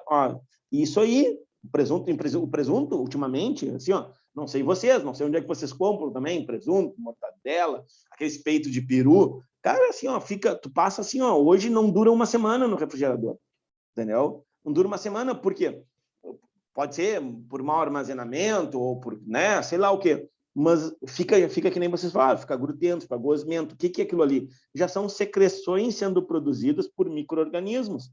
Tá? E aí pode fazer mal. Às vezes até perde o gosto. Não sei se vocês já provaram alguma coisa assim, mas às vezes até perde o gosto, que seria o gosto natural. Tá? É isso aí, bem isso aí, tá vendo? Eu aumento. Fala. Mas assim, olha, nessa reprodução aí que tá falando, só que eu não tô entendendo, porque essa segunda reprodução, ela é assexuada e sexuada, tem os dois ali, e isso é então, de unicelular? É isso que eu tô te dizendo, ela pode ser de duas maneiras, tanto assexuada, nesse caso aqui do bolor, como sexuada. Então, olha aqui, como é que ela vai ser sexuada? Quando duas hifas que estão lá no pé, vamos dizer assim, do pão, tá? A hifa tu não enxerga, ok? A hifa tu nunca enxerga o olho nu, tá? O que tu enxerga é quando elas se juntam. E aí ela pode formar o corpo de frutificação, que é esse caso aqui, ou essas estruturas aqui chamadas de esporângios, tá? Isso tu enxerga, tá bem? Aí o que elas começam? Lá no pão, vamos dizer assim, no meio do pão, tá? Elas começam a se fusionar. E aí fazem a reprodução sexuada, tá vendo? E liberam outros esporos. Agora olha a diferença. Lembra que aqui os esporos eram haploides? Aqui os esporos agora são o quê? Diploides. Percebe a diferença? Então, nos fungos eu posso ter esporos haploides, com a metade da carga genética, que se fundem, ou eu posso ter esporos haploides, aqui nesse caso aqui, diploides. Tanto que é o que tu tinha perguntado, que essas estruturas aqui dos esporângios, por terem se fusionados aqui, tá? O que eles fazem? Eles também podem produzir esporos diploides, ou seja, com a carga total, tá? Ficou claro ou não? Ficou claro. E mas assim, nessas duas reproduções, é unicelular ou é pluricelular? Aqui nós estamos falando de pluricelular. Os unicelulares, a única forma que eles se reproduzem é por brotamento, tá? Que é aquela imagem lá das leveduras. Tranquilo? Tranquilo, que eu tinha confundido. Tá, não, beleza. Isso aí. Tá, tranquilo aqui, né? Os distúrbios intestinais. Tá?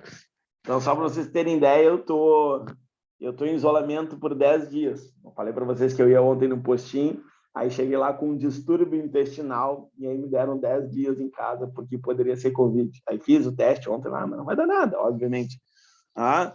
Então, por distúrbios intestinais, eu tô 10 dias em isolamento.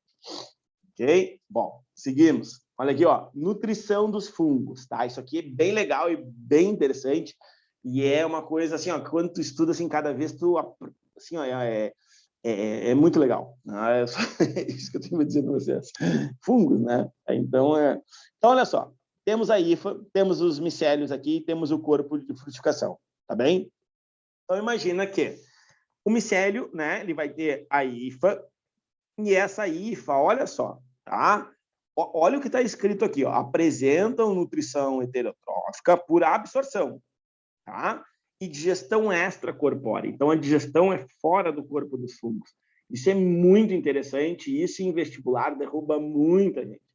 Então, toma cuidado, sublinha aí, né? Passa aquela tua canetinha aí, alguma coisa, porque a digestão é extracorpórea. A digestão, eles liberam enzimas e a substância orgânica, ela acaba sendo decomposta fora do corpo, e aí o que sobra dessa decomposição, ou seja, dessa digestão, ele absorve, o fungo, né?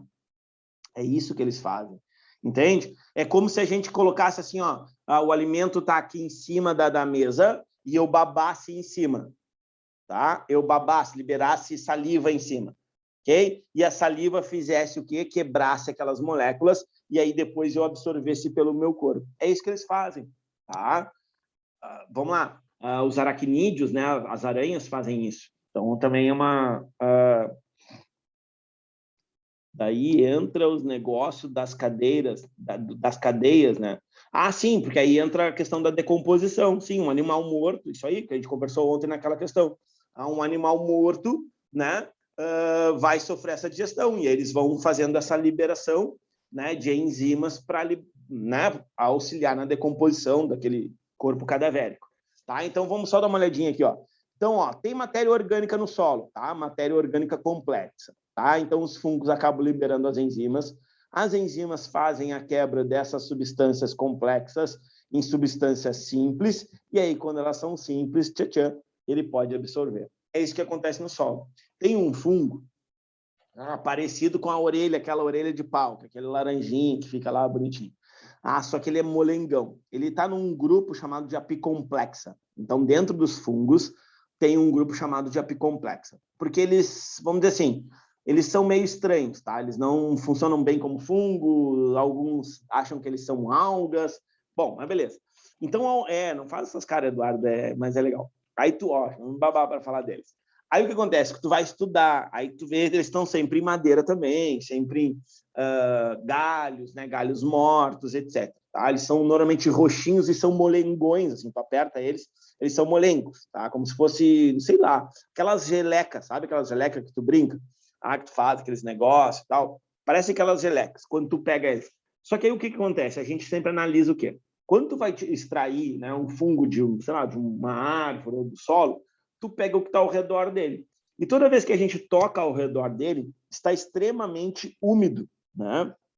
Primeiro, porque eles precisam dessa umidade. E segundo, porque ali está agindo também as enzimas deles.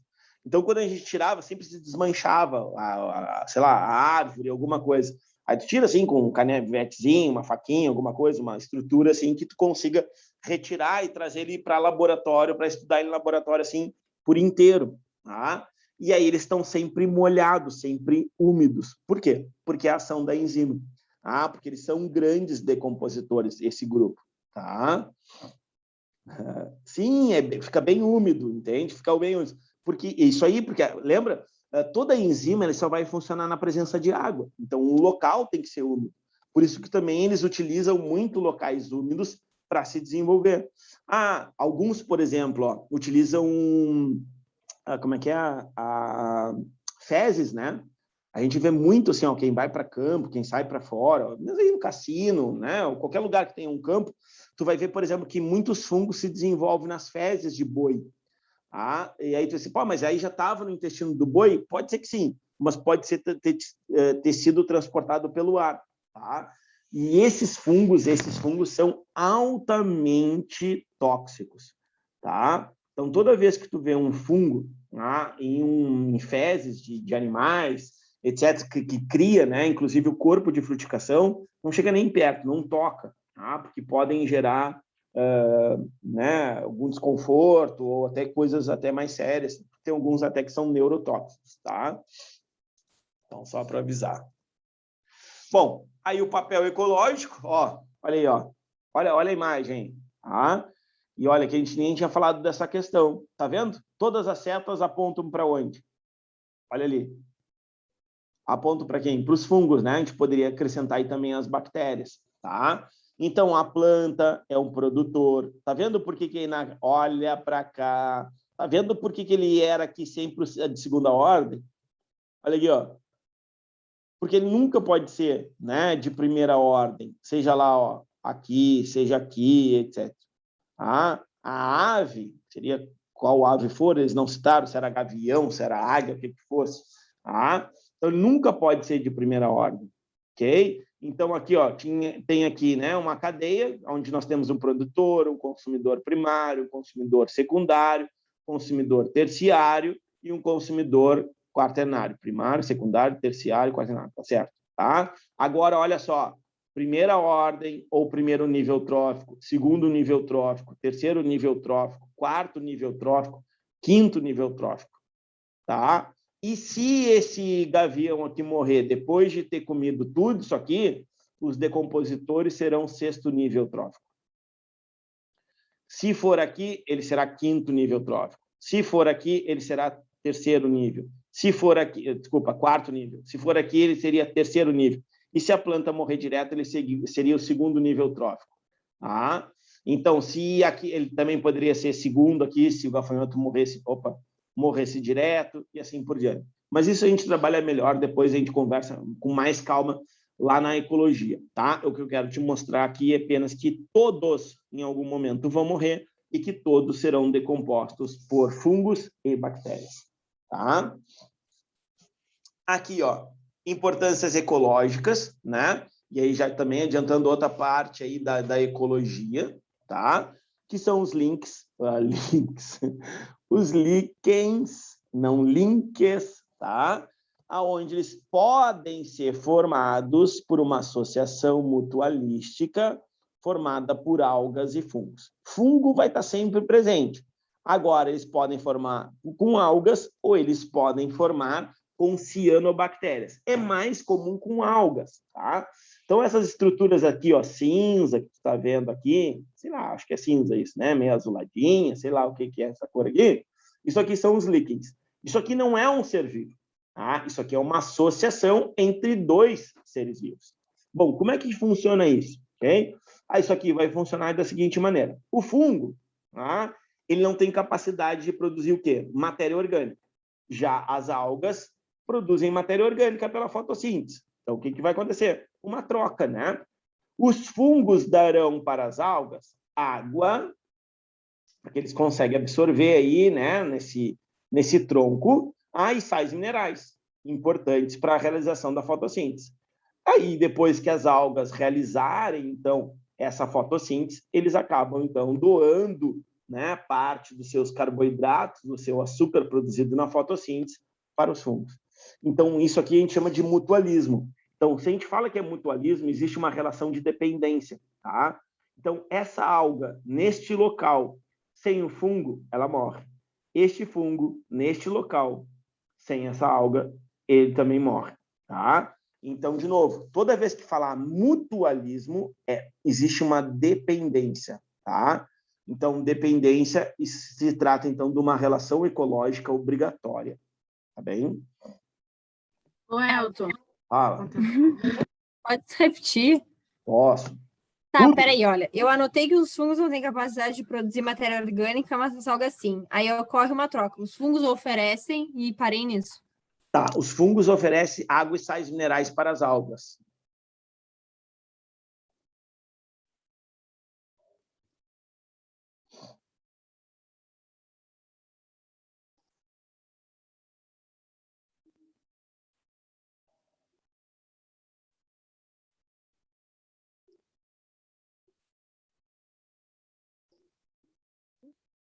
Algas. Oferece. Agora, tu quer saber das algas para os fungos? Eu botei que os fungos oferecem água e sais minerais para as algas, que são importantes para a fotossíntese. E as algas dão carboidratos para os fungos, ou seja, açúcares, né?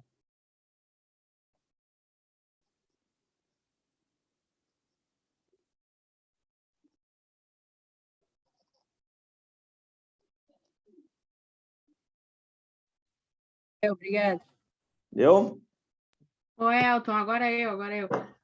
Me diga uma coisa, o mutualismo é obrigatório e o protocooperação, que não é obrigatório? Isso aí. Tá, Isso aí. bem. Tá. Aí depois a gente vai ver isso aí. Aí tem os facultativos, tá? Tem alguns que são facultativos, tá? E depois a gente conversa com calma. Inclusive, eu costumo separar eles assim. Alguns livros de biologia não trazem assim, mas aí eu vou te dizer por quê. Porque, por exemplo, assim, ó, PUC e URGS, eles trazem como facultativo, obrigatório, né? Então, eles fazem essa separação, tá? Inclusive, em alguns casos, eles nem trazem com esses nomes, tá? De, por exemplo, como é que fala? Mutualismo, protocooperação. Eles trazem como relações ecológicas obrigatórias, relações ecológicas. Dá no mesmo, tá? Eu acho até mais fácil, porque aí tu não precisa decorar, né, os nomezinhos, etc, etc. Tá? Mas beleza, vamos adiante aqui, ó. Tranquilo? As micorrizas, tá? Então, as micorrizas são estruturas que os fungos estão associados. Então, isso que eu falei para vocês. Esses aqui são alguns, ó, que podem ter até centenas de metros, tá? Então, algumas plantas, né, vão fazer trocas com os fungos. Só que aí todo mundo acha assim, tá aqui a árvore aqui, né, do meu lado, o fungo que está aqui no pé da árvore. Não, esse fungo pode estar aqui a 200 metros da árvore. Ah, e aí o fungo, quando eu falo corpo de frutificação, né? O corpo de frutificação está bem longe da árvore, tá? O Amanita muscaria, aquele que é tradicional dos livros que aparece, ele é branquinho, aí o chapéu, né, que é a pile, é vermelhinho e tal, né, que aparece lá, por exemplo, no Mario, no jogo do Mario Bros, aparece lá nos Smurfs. Então, aquele fungo que faz mal, que é tóxico, que é, né, que é neurotóxico, etc. Aquele fungo ali, ele, por exemplo, é um dos que fazem micorrizas. Aí tu nunca vê ele perto de uma árvore, tu vê ele longe das árvores. Então, quer dizer que as raízes das árvores estão juntas com o quê? Com o micélio dele que está no solo, tá? Então, é só para lembrar vocês. Isso, é isso aí. Não precisa, isso aí, se tu quiser, eu que posso te mandar o meu estudo, tá? O meu e do Marcial lá em Pelotas, né? Inclusive, a gente ganhou uma premiação trabalhando justamente com micorrizas.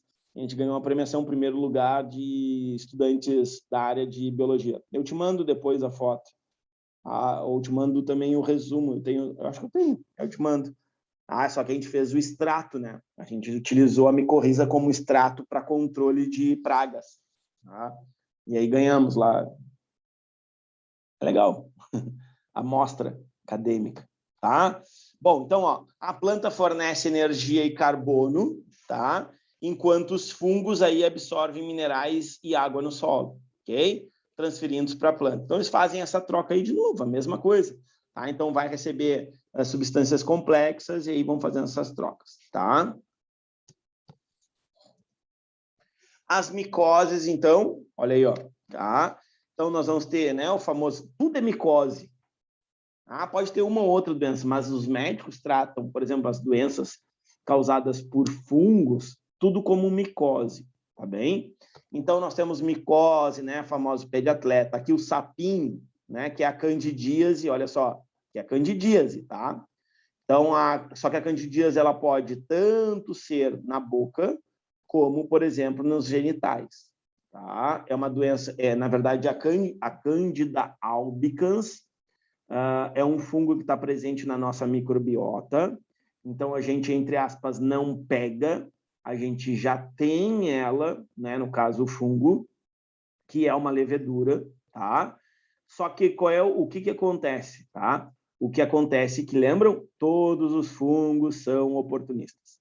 Então, por exemplo, se tu faz um tratamento com antibiótico muito prolongado, um tratamento com corticóide, se é soro positivo, se tu tem, por exemplo, depressão, toma medicação, etc., ela pode ser recorrente, ela pode aparecer, voltar, tanto nos genitais como na boca, tá? O mais comum são nos genitais. Aí tu tem uma coceira nos genitais, tem uma ardência para urinar, tá? E além de ficar essas estruturas esbranquiçadas. Pode ser na glande, tá? Ou pode ser nos pequenos lábios, grandes lábios e no interior da vagina. E se for na boca, pode ser na língua ou também nos lábios, tá? Bom, as onicomicoses, que são extremamente comuns e muito difíceis de ser curadas, tá? Por quê? Porque o ambiente, né, do pé, o que a gente utiliza, né, ainda mais aqui no Rio Grande do Sul, meia, né, às vezes pantufa, tênis, sei lá o quê, tá? Então propicia sempre, né, o pé tá úmido, tá? E aí também nós temos, né, bastante umidade aqui no Rio Grande do Sul, então propicia então a proliferação e aí de difícil controle, tá? Tem como curar? Tem, mas não é da noite para o dia. Simplesmente vou ali na farmácia, eu vou no médico, ele me dá tipo assim, uma receita mágica, tipo um comprimido, né, que normalmente é o fluconazol e, sei lá, até mesmo como é que se fala? Vocês passam nas unhas aí. Ai, Deus. Como é que é o nome, tia? Nem me fala. Olha aqui, ó, nem me fala. Como é que é? Esmalte. Um esmalte específico, né, para curar isso aí, tá? Nem me fala.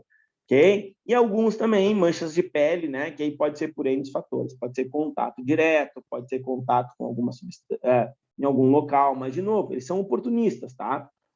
O que normalmente aparece? Pode ver que normalmente aparece no verão, tá? Porque quando o nosso corpo fica mais exposto ao sol, o que irrita a pele, e aí alguns fungos podem se proliferar. E aí fica aquelas manchas, né, que as pessoas às vezes acabam desenvolvendo, né, mais no verão do que no inverno. Não quer dizer que não possa aparecer no inverno. Por quê?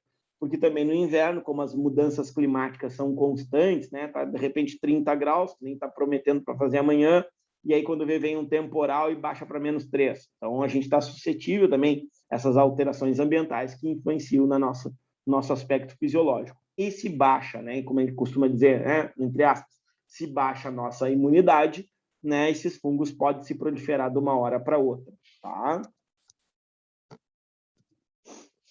Importância médica, então, né, nós temos aqui, então, o Fleming, tá, que foi o cara que descobriu a penicilina, que é uma substância produzida, né, pelos fungos, tá? E a partir daí, obviamente, né, ele extraiu do bolor, ele trabalhava com isso, e aí a partir daí então se descobriu que existia uma substância que controlava outros organismos, como as bactérias, e somente as bactérias até hoje, tá?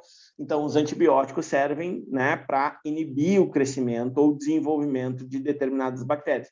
E aí, a partir disso, então, né, surgiu, olha só, a gente está falando de 1929, tá? Em termos científicos, é ontem, tá, que se descobriu o antibiótico. E aí, a partir, então, que começou a se estudar outros fungos para extrair outras substâncias, tá? Outros tipos de antibióticos. Por isso que a gente tem hoje vários tipos de antibióticos conhecidos, tá? A importância na alimentação. Fala. Quando eu descobri isso, que eu nem sabia, eu fui saber há pouco tempo isso, eu fiquei pensando assim, como é que um cara vai pegar um fungo em 1929 e vai descobrir uma coisa que mate uma bactéria? Assim, olha, tem que ser gênio mesmo, né? Não faz sentido. Aí é que tá, às vezes a gente acha assim, claro, obviamente, não era qualquer pessoa, né? Mas muitas das coisas que se descobriram foi ao acaso, entende? Foram, por exemplo, fazendo estudos e aí viram que aquilo ali foi, ué, por que isso aqui aconteceu? Entendeu? Não era assim, hoje eu vou sentar e vou ver que substância esse fungo produz. Não, em momento nenhum foi isso, sabe? foi, por exemplo, assim, ó, colocando na mesma placa, isso aqui é uma placa de Petri, aquela que eu falei para vocês, tá? Na mesma placa, bactérias e fungos. E aí começaram a observar que não tinha crescimento de bactérias quando tinha a presença do fungo. Então, aí tu começa a questionar, aí entra vamos dizer assim, ó, a versão cientista dos caras, entende? De todos nós, né? Todos nós temos isso. Se é um assunto que tu gosta, tu vai questionar, tu entende? Se é uma coisa que tu procura, é uma coisa que tu trabalha, tu vai questionar, entende? Tu pode, vamos lá, vou pegar o meu exemplo, sou professor, ok? Eu posso questionar o sistema de ensino, o sistema de avaliação, tu entende? Eu preciso estar questionando sempre isso. Agora, outra coisa é tu sentar e escrever sobre isso, que é o que os caras na universidade fazem, entende? Os caras sentados lá no ar-condicionado deles, não sabem qual é a realidade da escola pública, não adianta fazer sobre a particular, tá? Sobre a escola pública, vão lá, escrevem teorias muito bonitas, legais, baseadas em quê? Em dados, que nem sempre são verdadeiros. Porque, por exemplo, eu posso fazer aqui uma pesquisa com vocês e vocês me responderem que você sabe em biologia, você sabe em biologia, você sabe em biologia, entendeu? E aí vocês vão para uma avaliação e vocês rodam em biologia, entende? Vocês responderam aquilo ou porque não estava afim, ou porque, o Elton respondeu aqui, vou responder de qualquer jeito isso aqui. Quantas pessoas fazem isso? Sobretudo, entende? Então, por isso que hoje surgiram, não sei se você sabe, hoje não, já faz alguns anos, há uns mestrados que são chamados de mestrados profissionais, né? Que são para as pessoas que trabalham realmente na área. Então, por exemplo, mestrado profissional de ciências, tá? O mestrado profissional de matemática, tem até chamado aqui na FURG de Profemate, tá? Então, para tu entrar nesse mestrado, tu precisa dar aula de matemática. Para tu entrar no mestrado de ciência, tu precisa ser professor da área de ciências. Aí pode ser química, física, biologia ou até mesmo matemática. Professor da área de história ou de humanas. Aí precisa ser professor de artes, professor de história, sociologia ou filosofia. Se tu não tiver vínculo na rede e pública, não pode ser na particular, tu não consegue entrar nesses mestrados, entende? Porque ali sim vai te dar uma realidade. Uma realidade do que é a escola pública, sabe? Porque ali tem professores que lidam com a escola pública diariamente, e não pessoas, como eu falei para vocês, que sentam num determinado lugar. Agora, isso para a ciência vale muito. Por quê? Porque aí tu vai trabalhar, sei lá, com vírus, tá? E aí tu vai questionar o vírus a todo tempo. Como se deu essa mutação, como agora. Os caras fazem dessa versão Delta, né? Os caras fazem a descrição genômica desse vírus. Tem máquinas que fazem isso, né? Não demora 48 horas para fazer isso. Então, faz a descrição do genoma. Bom, aí quando vê, os caras agora descobriram lá no Rio de Janeiro, o local está explodindo de novo, né? Dessa versão Delta do coronavírus, UTIs lotadas de novo, agora descobriram no meio dessas versões Delta, descobriram o quê? Uma versão Delta Plus. Aí vai arrebentar, né, cara? Daqui a pouco vem a Delta Plus YZ, entendeu? Que vai matar todo mundo. Por quê? Porque, de novo, né, as pessoas não assentam o rabo dentro de casa, entendeu? Lá, por exemplo, já tem jogo, hoje mesmo está tendo jogo, agora provavelmente, com um público da Libertadores. Entende? Então, na Europa já tem, mas olha o que está a situação da Europa. A Europa, por exemplo, hoje, tem países que não teve nenhuma morte. Portugal, Espanha, não teve nenhuma morte. O Brasil continua morrendo 900, 800 pessoas por dia. E aumentando, estava caindo, né? Acho que teve umas 3, 4 semanas aí em queda. E aí, em determinadas cidades, como, de novo, o Rio de Janeiro, começou a aumentar o número de contaminação e de internação por causa dessas variações, né? Dessas variantes aí dos vírus, entende? Então, de novo, o cientista, ele tem essa missão, que é questionar, entende? Então, eu posso muito bem lá, estou lá na universidade, vou lá dar minha aula. Não, mas tu também ganha para pesquisar. Tanto é que quando tu passa num concurso 40 horas, eles dão no máximo 18 horas aulas. Todas as outras horas aulas, eles têm que cumprir na faculdade, ok? Então, eles vão cumprir como? Eles vão cumprir fazendo pesquisa, tá? E fazendo orientação. Então, eles têm que ter orientação. Se o cara tem doutorado, ele vai ter orientação de graduação, orientação de pós, né? Que aí seria especialização, e de mestrado e doutorado. Entende? Então, ele vai, ó, olha a palavra, orientar determinadas pesquisas. Ah, eu quero fazer assim. Ele vai dizer, ó, assim não dá, tem que fazer assim. Entende? É isso que eles vão fazer. E aí tu fica lá no laboratório com ele te orientando, né? Te dando o norte para tu seguir a tua pesquisa. Então, isso só que é que nem tu falou, os caras não precisavam ser gênios, porque a maioria dessas descobertas antigamente eram feitas por acaso. Vou te dar uma, por exemplo.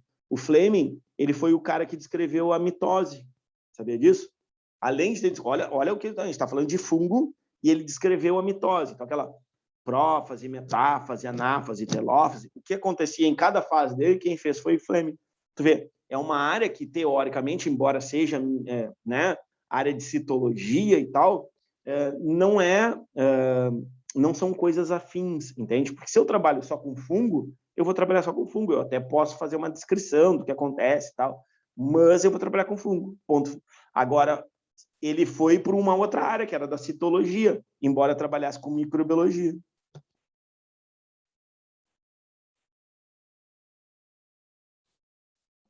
Como que não? Imagina. Mitose, meiose.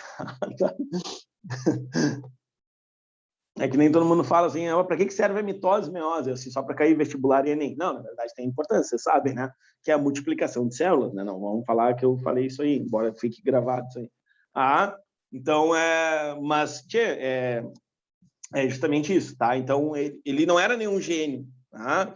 Tanto é que se tu pegar, por exemplo, assim, os principais, claro que a descoberta dele é muito importante, né? Olha quantas doenças a gente evita, quantas mortes a gente evita por ter descoberto o antibiótico, tá? Mas nesse caso especificamente, não, vamos dizer assim, entre aspas, né? Foi por acaso.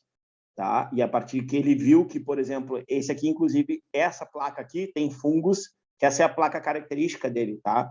Que é a imagem que tem desde sempre dele, que é fungo, né? Que aqui é o penicillium, e aqui também tinha bactérias misturadas, e as bactérias não cresceram, tá? E ele começou a se questionar, aí entra assim, vamos dizer assim, o DNA, né? O DNA cientista. Tu começa a questionar, não, por que não cresceram? Aí ele colocava as bactérias sozinhas, cresciam. Aí com os fungos não cresciam. Então ele começou a imaginar, pode ser porque inibe, pode ser porque produz uma substância. E aí começou a analisar e viu que tinha uma substância chamada de penicilina. Tá? Aqui, né, importância na alimentação, tá? Então, basicamente isso aí, né, rico em nutrientes, tem bastante proteína, bastante água, né? Então, champignon, acho que todo mundo conhece, né? Morchella, talvez muitos de vocês não conheçam, mas essa aqui é feia, né? Não é muito cheirosa, mas é bonita. A trufa, e aí não me diz assim, a trufa que as pessoas, de chocolate, não, cara, isso aqui é fungo. Sabe como é que se encontra trufa? Sabe ou não? A trufa é um fungo, e esse fungo aqui, ó, tá vendo? Ele se desenvolve enterrado. Então, sabe como é que se desenvolve? Sabe como é que se caça trufa? Com porco. Sabiam disso? O búfalo também, alguns animais desse tipo, porque eles farejam, né? E aí conseguem encontrar, e aí tu vai lá, cava e tu consegue achar as trufas. Por isso que elas são caríssimas. Qualquer prato que tenha, principalmente a trufa negra, né? Ela é caríssima. E também porque ela também só se desenvolve em determinadas regiões do mundo, tá? Aí o shiitake, né? Que foi o que eu trabalhei, tá? Esse carinha aqui, bem gostoso para fazer